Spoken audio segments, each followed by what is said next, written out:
Dear student, Champaran polytechnic classes के online classes में आपका स्वागत है। आज हम लोग मैकेनिकल इंजीनियरिंग फोर्थ सेमेस्टर का स्ट्रेंथ ऑफ मटेरियल सब्जेक्ट का शुरुआत करने वाले हैं और उसके अंदर यूनिट नंबर फर्स्ट का अध्ययन हम लोग करेंगे।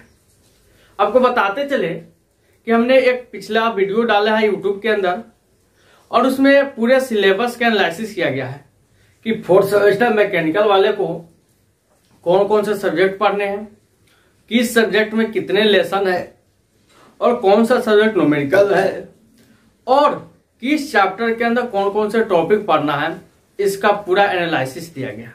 आप उस वीडियो को देख सकते हैं।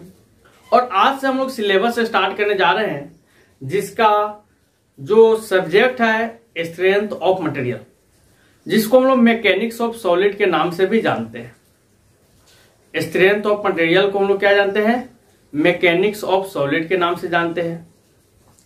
और एक ऐसा ब्रांच है इंजीनियरिंग का जिसके अंदर हम लोग किसी मटेरियल पर अगर कोई मैकेनिकल फोर्स लग रहे हैं तो उसको पास जो उसको रोकने का जो एबिलिटी है, गुण है, उसके बारे में हम लोग अध्ययन करेंगे unit number first, second, third, fourth और फिफ्थ के अंदर। यानी पूरे स्ट्रेंथ ऑफ मटेरियल के अंदर हमको यही पढ़ना है कि अगर कोई स्ट्रक्चरल मेंबर है, पुल है, ब्रिज है, कोई मैकेनिकल पार्ट है, मोटा मोटा रड है, शाफ्ट है, तो उस पर कोई फोर्स लग रहा है तो उसको रेसिस्ट करने के लिए क्या क्या गुण होने चाहिए मटेरियल में, कितने फोर्स को रोक सकते हैं, फोर्स के कारण कितना स्ट्रेस डेवलप हो रहे हैं, कितना स्ट्रेन डेवलप हो रहे हैं, ये सारे चीज के बारे में हम लोग कहां पे पढ़ाई करेंगे?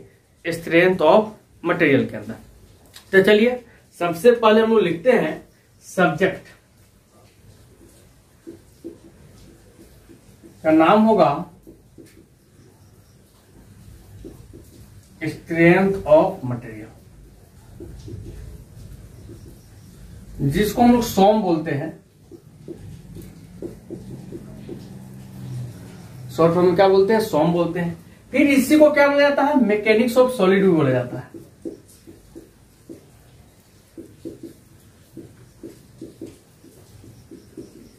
जिसको हम मॉस बोलते हैं। और इसको पढ़ने के लिए जो हम लोग बुक प्रिफेयर करेंगे, डॉक्टर आर.के. बंसल राइटर है और इनका एक बुक आता है स्ट्रेंथ ऑफ मटेरियल के नाम करके।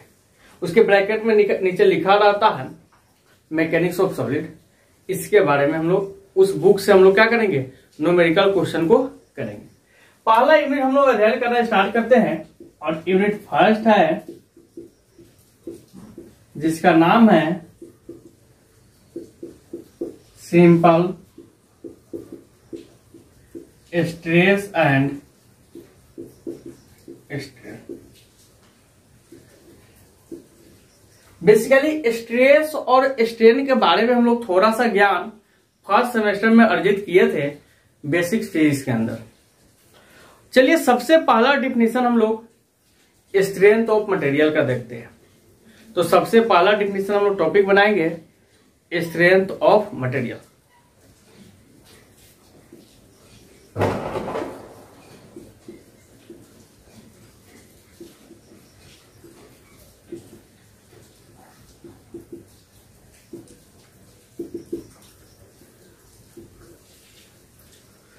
स्ट्रेंथ ऑफ मटेरियल एक ऐसा ब्रांच है इंजीनियरिंग साइंस का जिसके अंदर हम लोग यह स्टडी करते हैं कि किसी भी मटेरियल पर एक्सटर्नल मैकेनिकल फोर्स को लगाए तो उसको रोकने के लिए कौन कौन से गुण मटेरियल के अंदर प्रेजेंट है और कितना इलोंगेशन होगा, कितना स्ट्रेस डेवलप होगा, ये सारे चीज के बारे में अध्ययन करते हैं।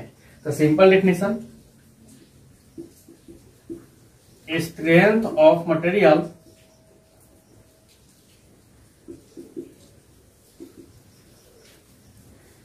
is the branch of engineering science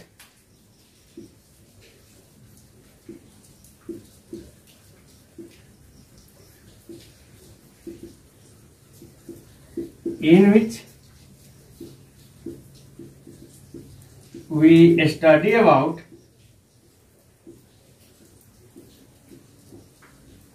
ability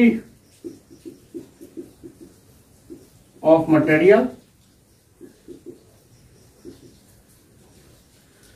to resist mechanical force.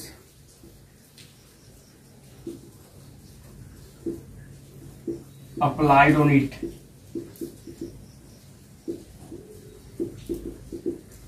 Simple definition समझते हैं क्या लिखे कि स्ट्रेंथ ऑफ मटेरियल एक ऐसा ब्रांच है इंजीनियरिंग साइंस का जिसमें हम लोग अध्ययन करते हैं, we study about ability of material, यानी किसी मटेरियल के वैसे गुण के बारे में to resist mechanical force applied on it.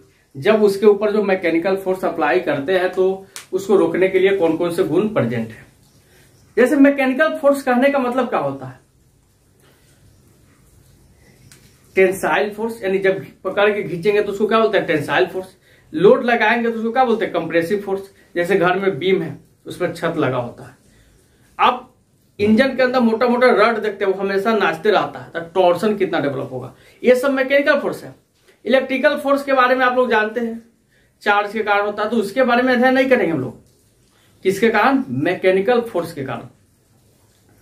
कितना इसमें डिफॉर्मेशन होगा, कितना लोड को सह सकता है। जैसे जीप में देखते होइएगा, कार में देखते होइएगा, पतला पतला शाफ्ट यूज होता है, जो चक्का रहता है छोटा छोटा रहता है, और चक्का को सपोर्ट करने के लिए जो एक्सेल यूज किया जाता है वो भी पतला होता है, लेकिन ट्रक में मोटा मोटा होता है।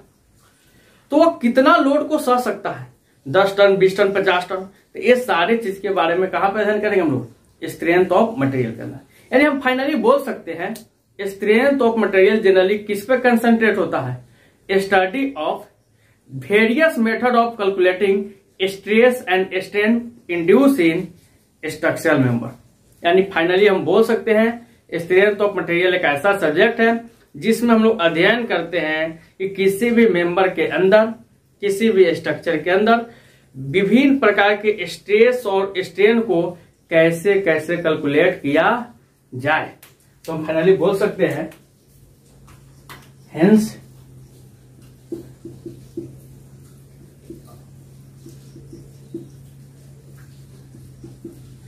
strength of material concentrated with determine the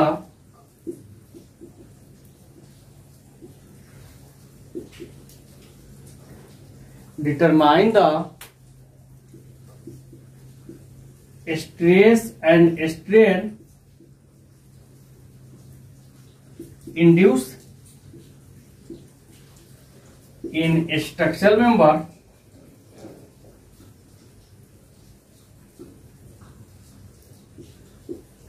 in various way।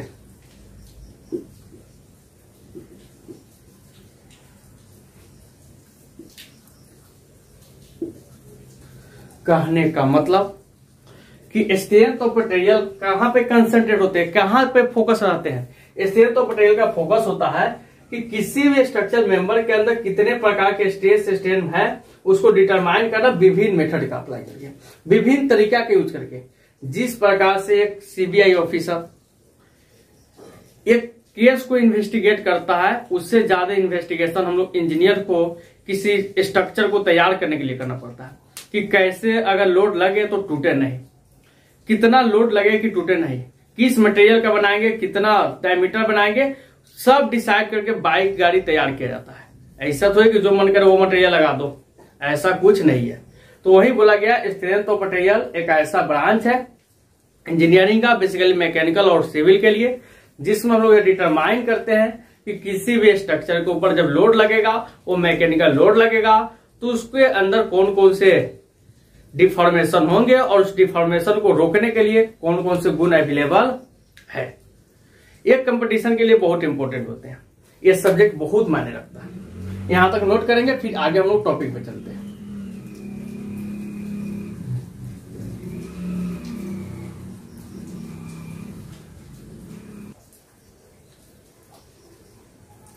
अब हम लोग आगे चलते हैं। अब स्ट्रेंथ ऑफ मटेरियल टॉपिक से आगे चलते हैं। अब मेरा जो मेन टॉपिक है वो है स्ट्रेस और स्ट्रेन। तो जानते हैं कि स्ट्रेन होता क्या है। स्ट्रेन टॉपिक का नाम क्या है?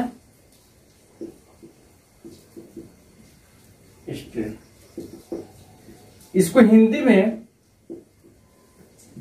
विकृति बोला जाता है। क्या बोला जाता है? विकृति। सबसे पहला चीज कि जब किसी स्ट्रक्चर के ऊपर, जैसे मेरे पास ये मार्कर है, इस पे जब लोड लगाते हैं, अब खींचो यानी पुल करो या दबाओ यानी पुश करो, तो इसका लेंथ कभी बढ़ भी सकता है, कभी छोट भी हो सकता है। आपको आंख से नहीं दिखेगा, लेकिन ना कुछ इसका लेंथ बढ़ेगा। जैसे रेलवे ट्रैक पर देखते हो, ये आंख से बढ़ता हुआ दिखता है लेंथ, लेकिन नहीं 2 साल 1 साल के बाद उसके अंदर जो गैप होता है वो बढ़ जाता है। तो लोड लगता है, चक्का जो ट्रेन का होता है वो काफी अधिक लोड लगाता है, जिसके कारण उसका लेंथ बढ़ता है। तो वही बोला कि जब किसी स्ट्रक्चर के ऊपर हम एक्सटर्नली फोर्स अप्लाई करते हैं, तो मान लेते हैं मेरे पास मेंबर था और इस पे एक्सटर्नली फोर्स अप्लाई किए, खींचे, इसको बोलते हैं पुल करना। अगर खींचने वाला लोड लगाते हैं तो इसको क्या बोलते हैं? पुल करना। जब पुल करेंगे तो हो सकता है कि इसका लेंथ थोड़ा सा क्या हो जाए? बढ़ जाए। पहले इसका लेंथ L रहा होगा, अब देख रहे हैं थोड़ा सा बढ़ गया। ऐसा थोड़ी है कि 2 मीटर रहा होगा तो 4 मीटर हो जाएगा, ऐसा तो होने वाला नहीं है, थोड़ा सा बढ़ेगा। तो मानते हैं पहले लेंथ कितना था? L था, अब बढ़ के L प्लस डेल्टा L हो गया। थोड़ा सा तो बढ़ा होगा ना, थोड़ा सा ही ना बढ़ेगा बाबू। हाँ, रबर होगा तो बहुत बढ़ जाएगा। फिर एक चीज इसी समय देखें कि इसके डायमीटर यानी जो व्यास थे वो D थे। जैसे ही लेंथ बढ़ा तो डायमीटर क्या हो गया? कम हो गया। D माइनस डेल्टा D, थोड़ा ना थोड़ा कम हो गया। तो आप ये जूम कर रहे हैं, आप देख रहे हैं कि जब हम लोड लगाते हैं तो इसके डायमेंशन में चेंजिंग आते हैं। केवल लेंथ में चेंजिंग नहीं आते हैं, लेंथ में भी हो सकते हैं, इसके डायमीटर में भी हो सकते हैं। अगर रेक्टेंगुलर आता तो लेंथ में भी होता, विड्थ में भी होता और थिकनेस में भी होता। तो जब एक्सटर्नली फोर्स अप्लाई किए तो इसके लेंथ, डायमीटर, विड्थ, जितने भी डायमेंशन थे सब में चेंजिंग हुआ। आयतन बदलेगा क्या? नहीं। एक ही जवाब आता है, आयतन बदलेगा क्या? नहीं बदलेगा। तो जब किसी मेंबर पर एक्सटर्नली फोर्स अप्लाई करते हैं तो इसके लेंथ, ब्रेथ या थिकनेस में जो चेंजिंग आते हैं उसमें अगर डिवाइड कर दे वही संगत ओरिजिनल रियल डायमेंशन से, तो उसको बोलते हैं स्ट्रेन। यानी simple definition, the ratio of change in dimension to the original dimension. यानी चेंज इन लेंथ कितना? Delta L, but original length कितना? L। यह भी क्या कराएगा? Strain. Change in diameter delta D, original diameter D, यह भी क्या कहलाएगा? स्ट्रेन। कभी भी गलती नहीं करना कि डेल्टा D बटा L लिखना, जिसमें चेंजिंग होगा बटा में वही होगा। तो simple definition, the ratio of change in dimension to the original dimension is called क्या? स्ट्रेन। तो when a body subjected to an external force, then the ratio of change in dimension to the original dimension is called क्या? Strain. Strain बहुत प्रकार के होते हैं, linear strain, lateral strain, thermal strain. तो सारे चीज कैलकुलेट करना पड़ता है। Shear strain. तो चलिए हम लोग स्टार्ट करते हैं डिफिनेशन किसका? स्ट्रेन का।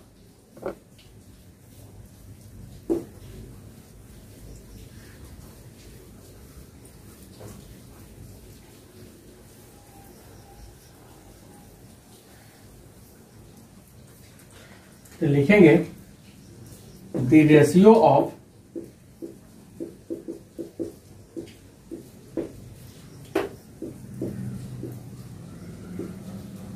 Change in dimension to the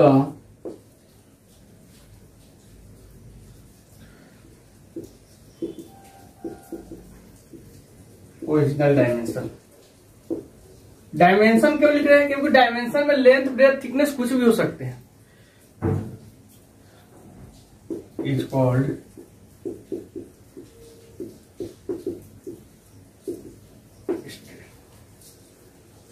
जैसे हम लोग फिगर बनाते चलेंगे,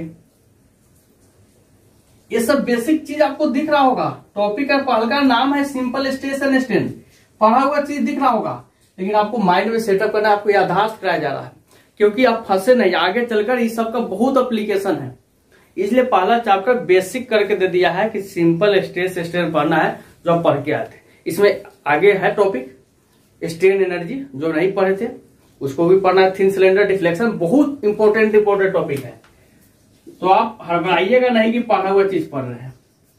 जो लेटर एंट्री साहब होंगे उनके लिए नहीं पढ़ा हुआ होगा। हम ये लोड लगा दिए, जैसे पुल कर रहे हैं। क्या कर रहे हैं? पुल कर रहे हैं, यानी खींच रहे हैं। पुल का मतलब क्या होता है? खींचना। इसका लेंथ बढ़ेगा कि घटेगा?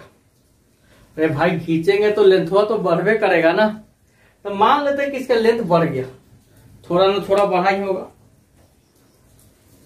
थोड़ा देर के बाद देखें इसका लेंथ इस प्रकार से हो गया।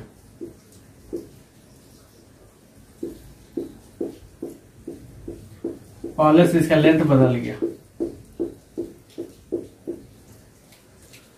बढ़ गया। पहले से लेंथ इसका L था, अब कितना हो गया? L प्लस डेल्टा L हो गया। तो हम कितना लिख सकते हैं स्ट्रेन? यानी मैथमेटिकली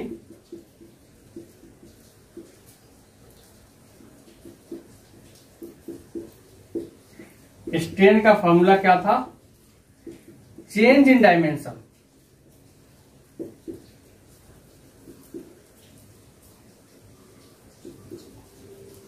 अपॉन ओरिजिनल डायमेंशन।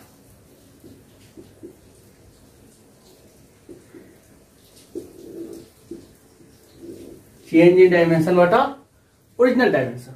अब डायमेंशन में तो लेंथ भी हो सकते हैं ना, और कुछ भी हो सकते हैं। हाँ, पहले का डायमीटर कितना था?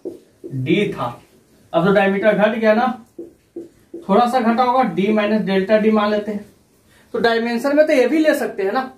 तो इसके बाद जब प्रकार पढ़ेंगे स्ट्रेन का, तो उसमें अलग अलग प्रकार के हो जाते हैं। लेकिन जब डायमेंशन का बात आए, सिंपल स्ट्रेन का बात आए, तो सिंपल स्ट्रेन को हम लोग इप्सिलॉन नॉट, इप्सिलॉन से भी डिनोट कर सकते हैं या स्मॉल ई से डिनोट कर सकते हैं, और इसका जो फॉर्मूला लिख सकते हैं डेल्टा L बटा L लिख सकते हैं, या माइनस डेल्टा D बटा D। माइनस का मतलब होता है कि उसका डायमीटर क्या हो रहा है? घट रहा है। तो डेल्टा L बटा L भी लिख सकते हैं इप्सिलॉन बराबर, या इप्सिलॉन बराबर डेल्टा D बटा D लिखेंगे, माइनस साइन देंगे, और माइनस ये इंडिकेट करेगा कि उसका डायमीटर क्या हो रहा है? घट रहा है। कोई लड़का पूछेगा इसमें से कि सर इतना कहानी कह दिए, स्ट्रेन का कोई यूनिट भी होता है? तो अब देख लो अपने से कि भाई डेल्टा L बटा L, इसको भी मीटर में, इसको भी मीटर में, तो इसके कोई भी यूनिट नहीं होंगे, यानी स्ट्रेन के कोई भी यूनिट नहीं होते हैं। तो फाइनली हम लोग लिखेंगे कि यह एक यूनिट लेस क्वांटिटी है। स्ट्रेन क्या है? यूनिट लेस क्वांटिटी है। तो हम यहां पर लिख देते हैं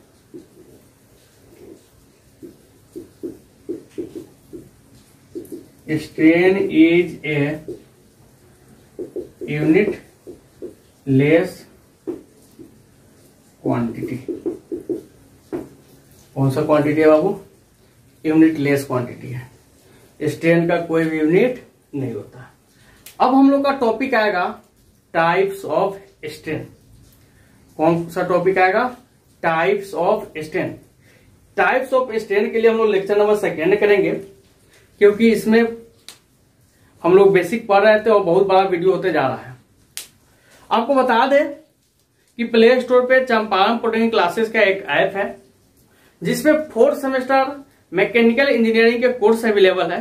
अगर आप चाहते हैं कि पूरे के पूरे सब्जेक्ट का अच्छे से अध्ययन करना तो मात्र आपको 2500 के अंदर 4th सेमेस्टर के 5 सब्जेक्ट का अच्छे से अच्छे कोर्स आपको प्रोवाइड कराया जाएगा। आप अभी जाकर वहां से प्ले स्टोर से डाउनलोड करके मेरे इस कोर्स को सब्सक्राइब कर सकते हैं। तब तक मिलते हैं फिर नेक्स्ट वीडियो में। तब तक के लिए बहुत बहुत धन्यवाद।